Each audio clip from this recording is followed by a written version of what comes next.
在我男朋友母亲60大寿的寿宴上，周围都是欢声笑语，宾客们正在为这个温馨的家庭聚会而开心。然而，当我看清楚准婆婆手上那个印记的瞬间，整个世界仿佛都静止了。雅文，雅文，你怎么了？浩然担心的声音在耳边响起，但我却听不清楚。我死死盯着那个印记，那个印记背后隐藏着的是一个残酷到毁掉所有人安稳生活的真相。大家好，开始今天的分享之前，希望你能给人间烟火点个订阅，我将会分享更多优质的内容。我叫陈雅文，今年25岁，从小在福利院长大的我，最大的愿望就是能有一个温暖的家。在福利院的10几年里，我学会了独立，学会了坚强，也学会了珍惜身边每一份善意。我比同龄的孩子更懂事，更努力，因为我知道只有这样才能在这个世界上立足。高中毕业后，我考上了本市的文华大学，学的是平面设计专业。大学期间，我一边学习一边做兼职，生活虽然辛苦，但我觉得很充实。我总是告诉自己，虽然没有父母的爱，但我可以用自己的努力创造美好的未来。大学毕业后，我顺利进入了市里一家不错的广告公司工作。我住在公司附近租的一间小单间里，虽然空间不大，但被我布置得很温馨。每天下班后，我会精心照料阳台上的几盆花草，那是我在这个陌生城市里唯一的陪伴。工作了1年多之后，通过同事小李的介绍，我认识了张浩然。那是一个周末的下午，小李组织同事们去公园聚餐，他神秘兮兮地告诉我，会有一个很不错的男生来参加聚餐。我当时并没有太在意，毕竟之前小黎也给我介绍过几个人，但都没有什么感觉。浩然比约定时间早到了10分钟，我远远的就看到他站在公园入口处，穿着一件白色的衬衫，手里拿着一束向日葵，阳光洒在他身上，让他看起来特别温暖。雅文，就是他。小李悄悄在我耳边说道，人品特别好，在银行工作，家里条件也不错。浩然走向我们的时候，脸上带着有些紧张的笑容，他把向日葵递给我，说，小李说你喜欢向日葵，所以我买了一束。那一刻，我的心跳得很快，不是因为他的外表，而是因为他的细心。我确实喜欢向日葵，那是我在朋友圈里提到过的，没想到他会记住。聚餐的过程很愉快，浩然话不多，但很幽默。他会主动给大家夹菜，会耐心地听每个人说话，会在合适的时候说一些轻松的笑话。我能感觉到他是一个很有教养的人。聚餐结束后，浩然主动提出送我回家。路上我们聊了很多，从工作到兴趣爱好，从电影到音乐。我发现我们有很多相同的喜好，谈话也很投机。你一个人住，会不会觉得孤单？快到我住的地方时，浩然突然问我，习惯了。我笑了笑，从小就是一个人，已经习惯了自己照顾自己。以后如果你愿意的话，可以不用一个人了。他的声音很轻，但我听得很清楚。那天晚上，我躺在床上想了很久。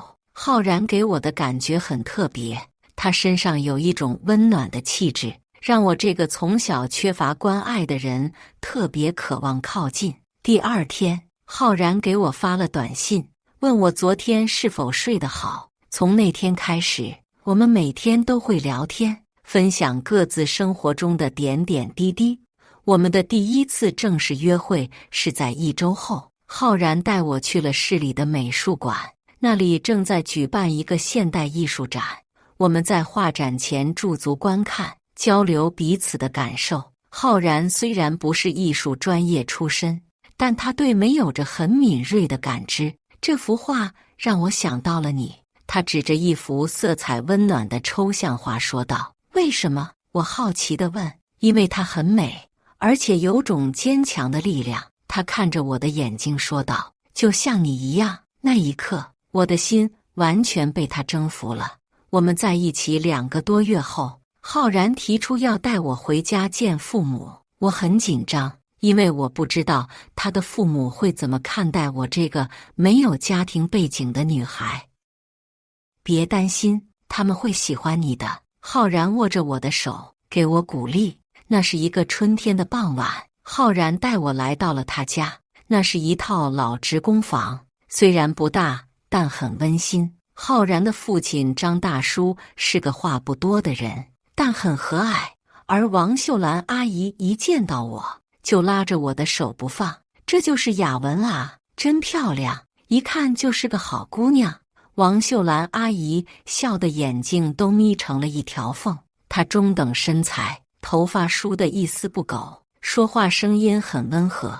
虽然已经50多岁了，但保养得很好，看起来很精神。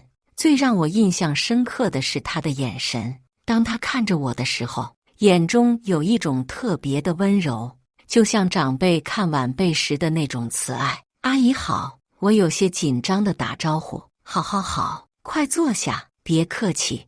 王秀兰阿姨忙着给我倒水切水果。浩然这孩子平时话不多，没想到眼光这么好。那天晚上的晚餐很丰盛，王秀兰阿姨做了满满一桌子菜，她不停地给我夹菜，问我喜欢吃什么，嫌什么菜太咸或太淡。雅文，你从小在福利院长大，一定很不容易吧？张大叔关心地问道。还好，老师们都很照顾我。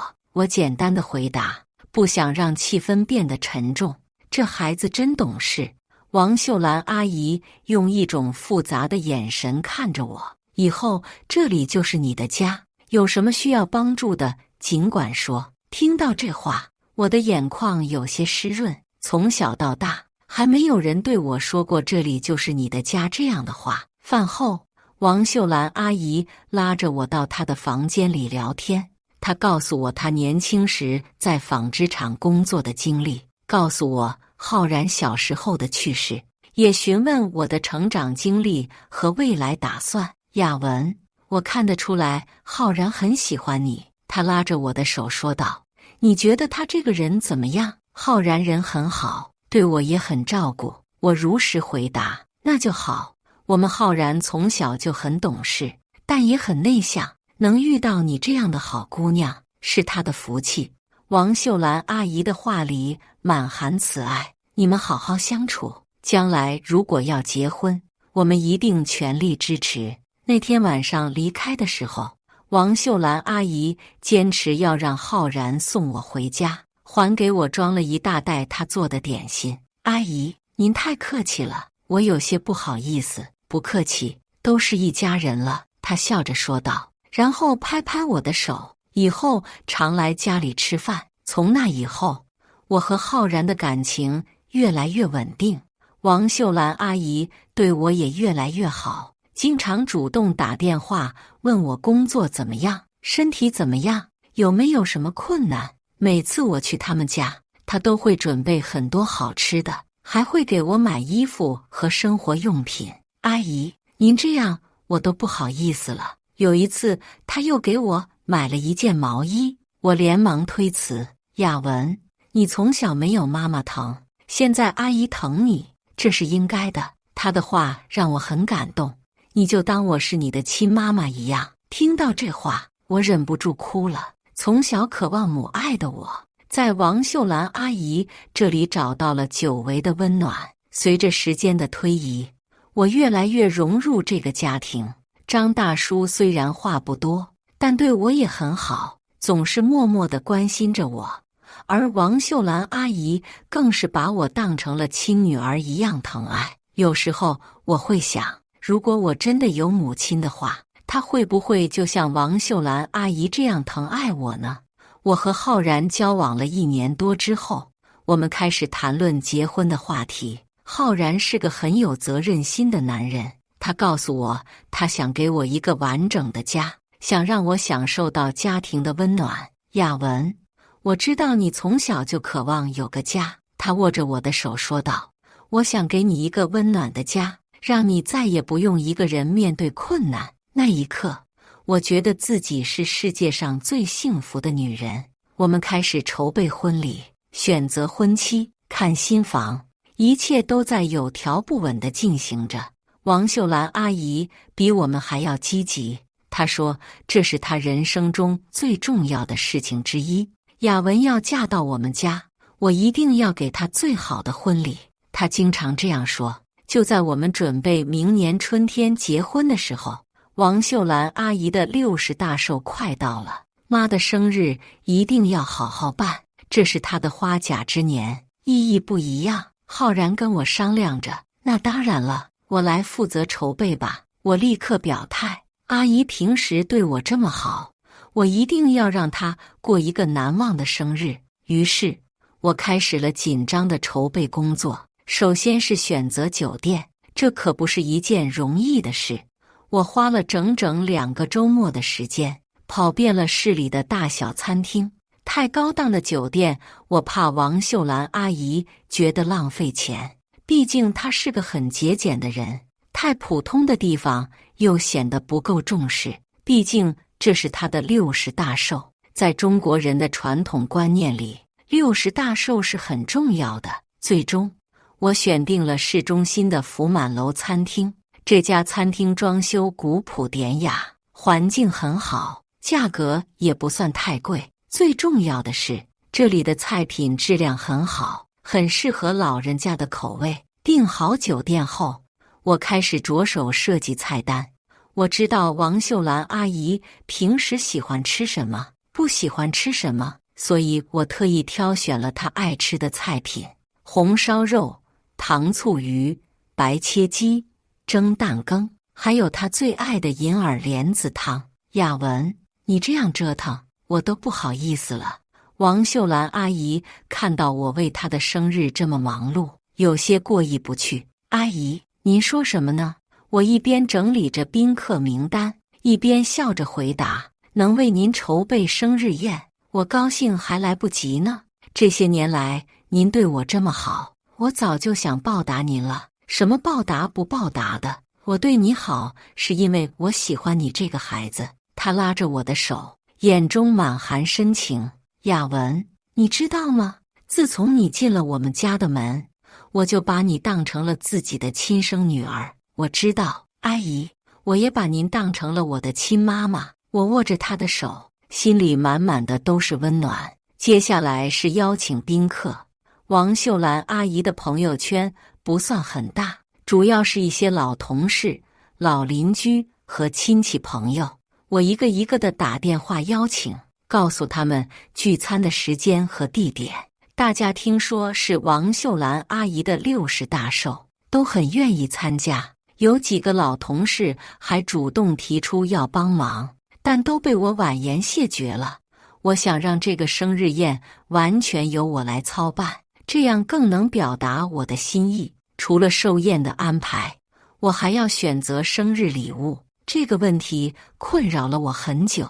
我想送她一样既实用又有纪念意义的礼物。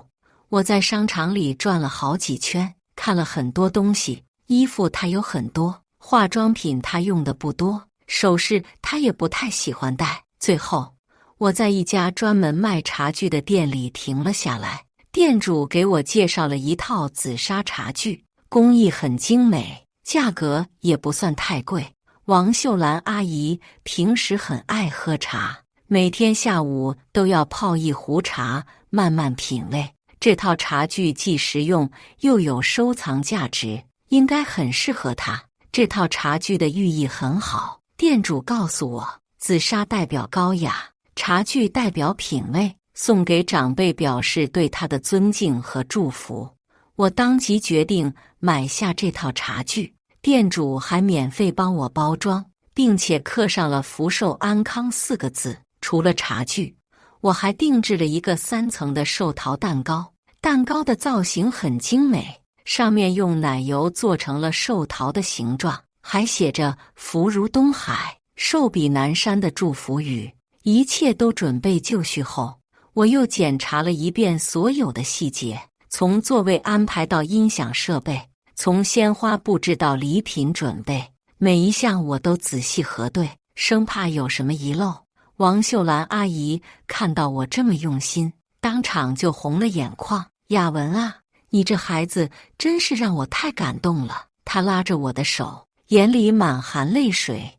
我这辈子能有你这样的儿媳妇，真是我上辈子修来的福分。阿姨，您别这么说。我握着她的手，心里也很感动。是我遇到了您这样好的长辈，才是我的福气。从小没有家人疼爱的我，在您这里找到了母亲般的温暖。浩然在旁边看着我们，脸上露出了幸福的笑容。妈，你看雅文多孝顺，我们家以后有福了。是啊，比亲生女儿还亲呢。王秀兰阿姨擦了擦眼角，声音有些哽咽。听到这句话，我心里更加温暖。比亲生女儿还亲，这是对我最高的评价了。筹备工作进行得很顺利，但我发现王秀兰阿姨最近有些心不在焉的样子。有时候跟她说话，她会愣一下才反应过来，眼神中偶尔会闪过一丝复杂的情绪。阿姨，您最近是不是有点累了？我关心地问她，要不要去医院检查一下？没事没事，就是年纪大了，有时候会想些往事。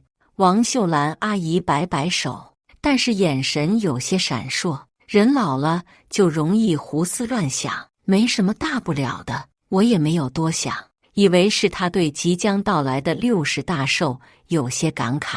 毕竟60岁对任何人来说都是一个重要的里程碑，有些情绪波动也是正常的。时间过得很快，转眼就到了王秀兰阿姨的生日那天。那是一个阳光明媚的周日，天气很好，正适合办寿宴。我早上6点就起床了，洗漱完毕后换上了为今天特意准备的红色连衣裙。这件裙子我选了很久，颜色喜庆，款式优雅，很适合今天这样的场合。首先我去了花店，买了一束精心搭配的鲜花。花店老板根据我的要求，用康乃馨、玫瑰和满天星搭配了一个很漂亮的花束，颜色温暖，寓意美好。然后我赶到福满楼餐厅，检查各项准备工作。我来得很早，餐厅的工作人员还在做最后的布置。我逐一检查了每一个细节，从餐具摆放到音响设备，从座位安排到菜品准备。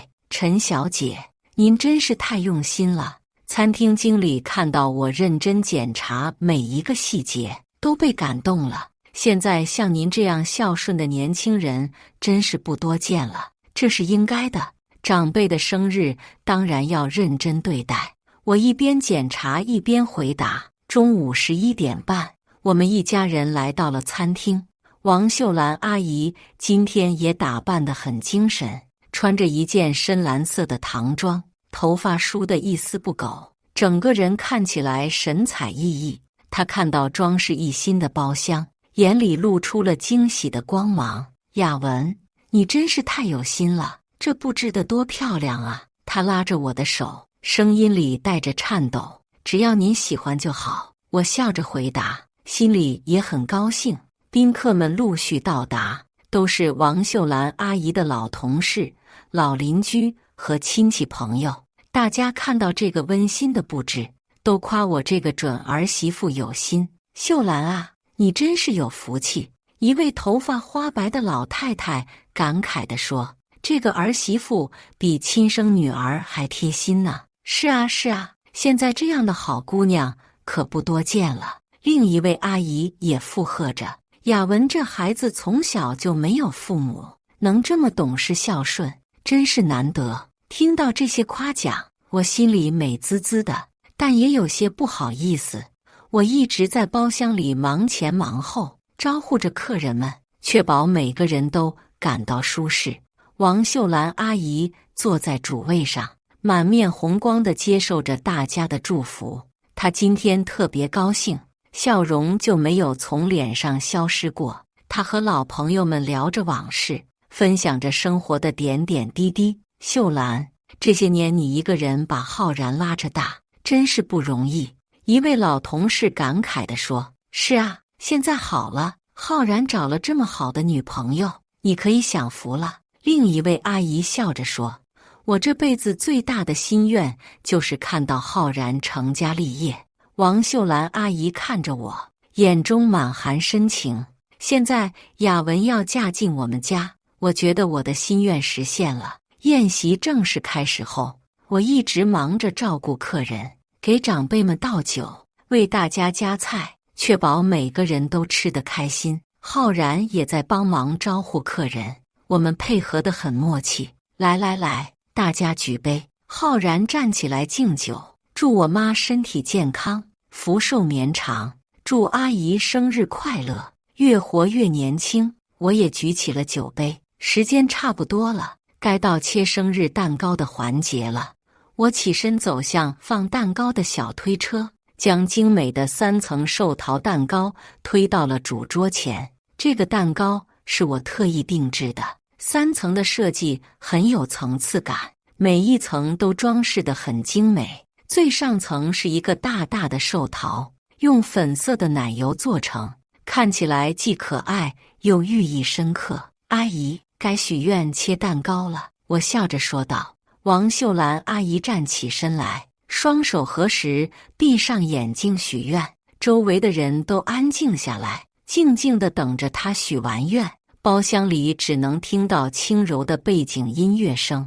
过了一会儿，她睁开眼睛，笑的眼睛都眯成了一条缝。我许的愿望就是希望我们一家人都能健健康康、平平安安，希望浩然和雅文早日成家，给我生个大胖孙子。听到这话，大家都笑了起来，我的脸也有些发红，但心里很甜蜜。阿姨的愿望一定会实现的。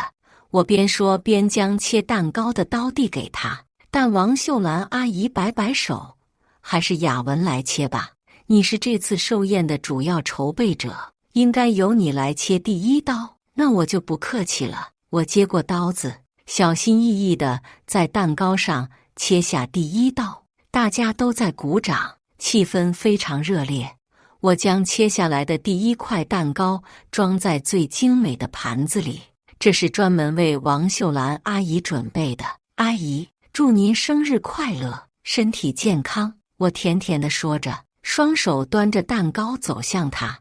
王秀兰阿姨脸上露出了慈祥的笑容，眼中满含着幸福的泪水。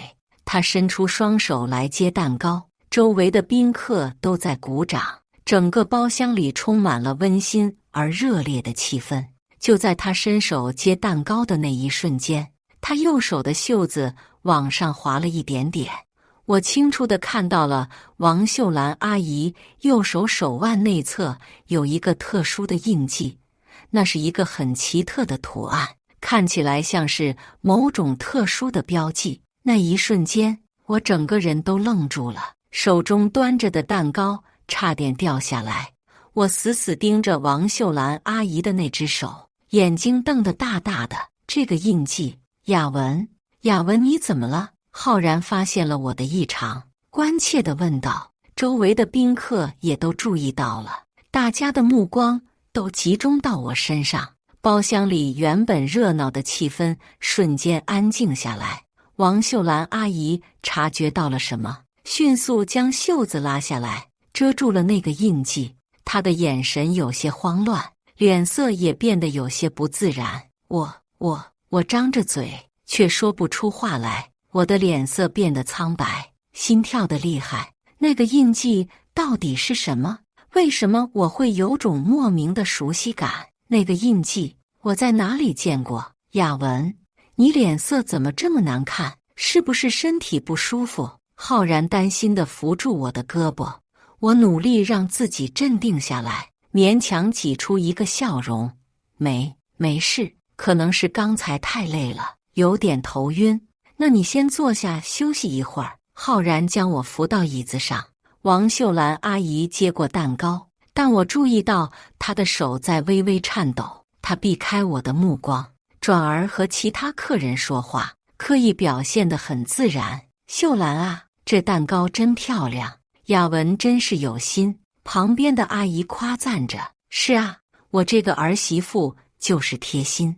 王秀兰阿姨的声音听起来有些勉强。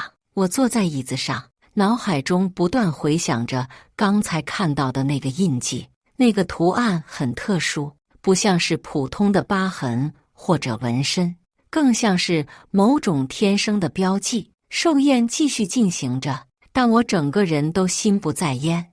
我努力配合着客人们的聊天，但思绪完全被那个印记占据。那种熟悉感越来越强烈，就像是埋藏在记忆深处的某种东西被唤醒了。雅文，你今天是怎么了？从刚才开始就魂不守舍的。浩然凑到我耳边小声问道。我没事，就是有点累。我敷衍着回答，目光不自觉地看向王秀兰阿姨。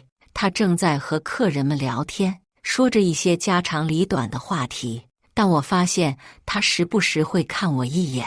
每次我们的目光相遇，她都会迅速移开视线。寿宴在热闹的气氛中结束了，客人们陆续离开，我帮忙收拾着餐具。王秀兰阿姨也在一旁忙碌。阿姨，您今天累了吧？我找机会和她搭话。还好，看到大家这么开心，我也高兴。她回答着，但声音听起来有些不自然。阿姨，刚才您手上那个是什么？我终于忍不住问出了心中的疑问。王秀兰阿姨的动作明显顿了一下，过了几秒才回答：没什么，就是年轻时不小心弄的疤痕。能让我看看吗？我追问道。都是些不好看的老疤，有什么好看的？她快速转移了话题。雅文，今天真是辛苦你了，这个生日过得真好。虽然她极力掩饰，但我已经察觉到她的不自然，那种闪烁的眼神，刻意回避的态度，都让我感到疑惑。回到家后，我洗了澡，换上睡衣，但是完全没有睡意。我坐在床边，脑海中不断浮现那个神秘的印记。突然，我想到了什么，我跳下床，开始翻找自己的物品。在衣柜最底层的一个旧鞋盒里，我找到了从福利院带出来的几样东西。这个鞋盒里装着我在福利院时的一些纪念品，几张照片，一个小布娃娃，还有我的手碰到了一张小纸片，拿出来一看，整个人瞬间僵住了。那是一张已经泛黄的小纸条，上面用铅笔画着一个图案。那个图案和我今天在王秀兰阿姨手上看到的印记一模一样。我的手开始颤抖，纸条差点从指缝中滑落。这张纸条我一直保存着，但从来没有仔细研究过它的含义。福利院的老师曾经告诉我，这是我被遗弃时身上仅有的物品。为什么王秀兰阿姨手上会有同样的印记？这绝对不是巧合。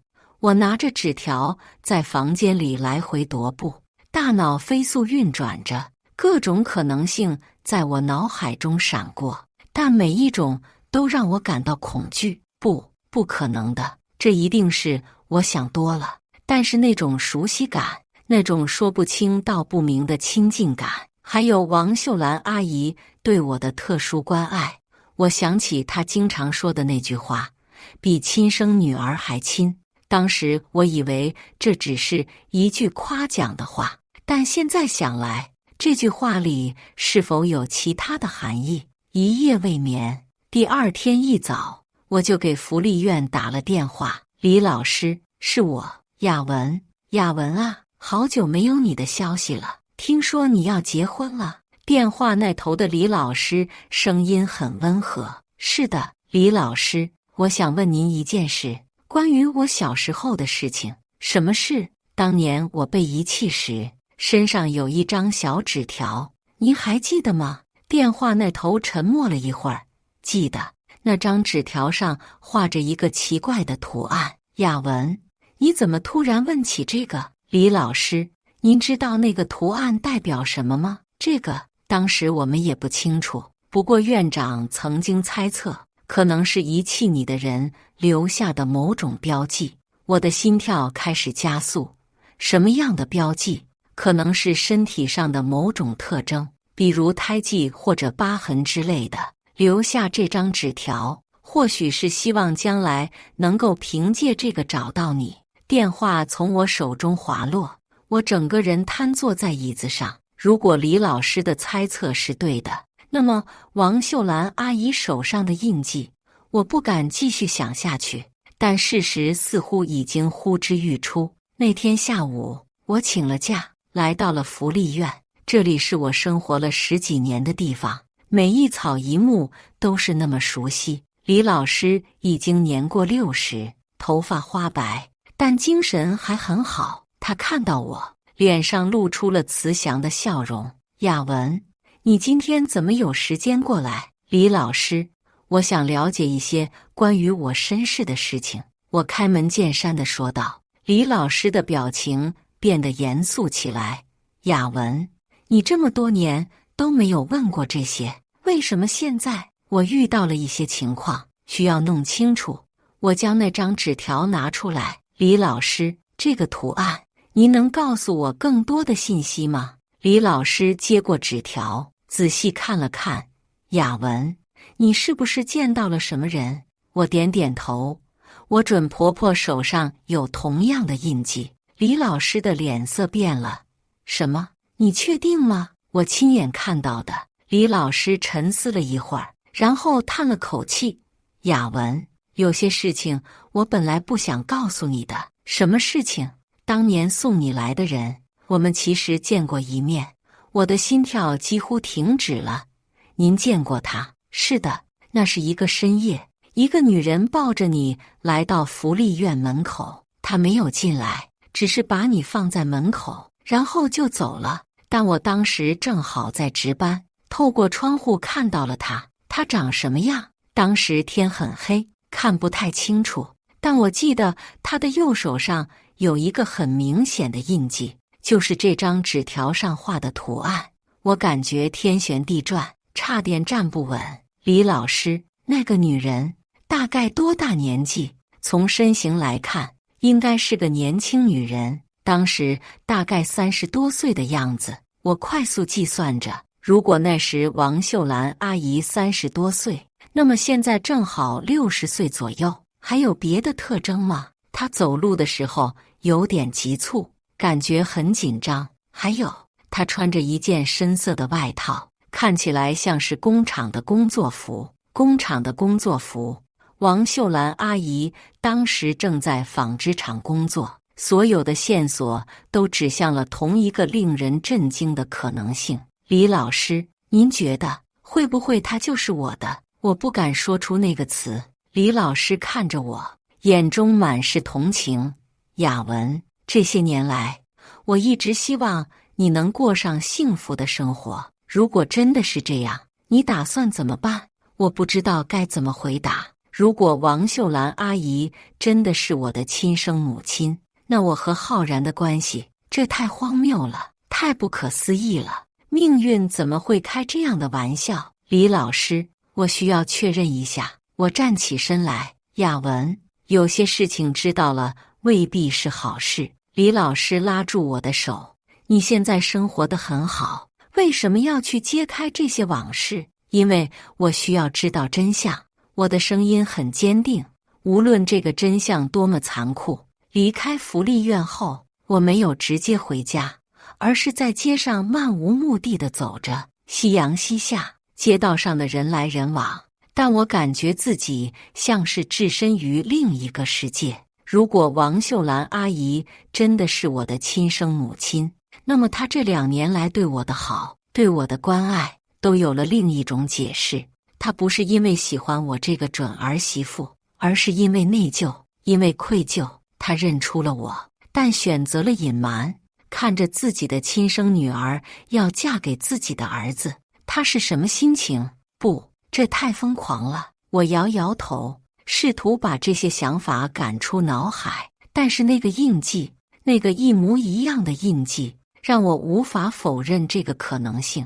我需要确认，我需要一个确切的答案。当天晚上，我主动提出要去看望王秀兰阿姨。妈昨天累了一天，今天还是让她休息吧。浩然说道。我就是去看看她，不会打扰太久的。我坚持着。来到王秀兰阿姨家，她正在厨房准备晚饭。看到我来，她显得有些意外。雅文，你怎么来了？我来看看您。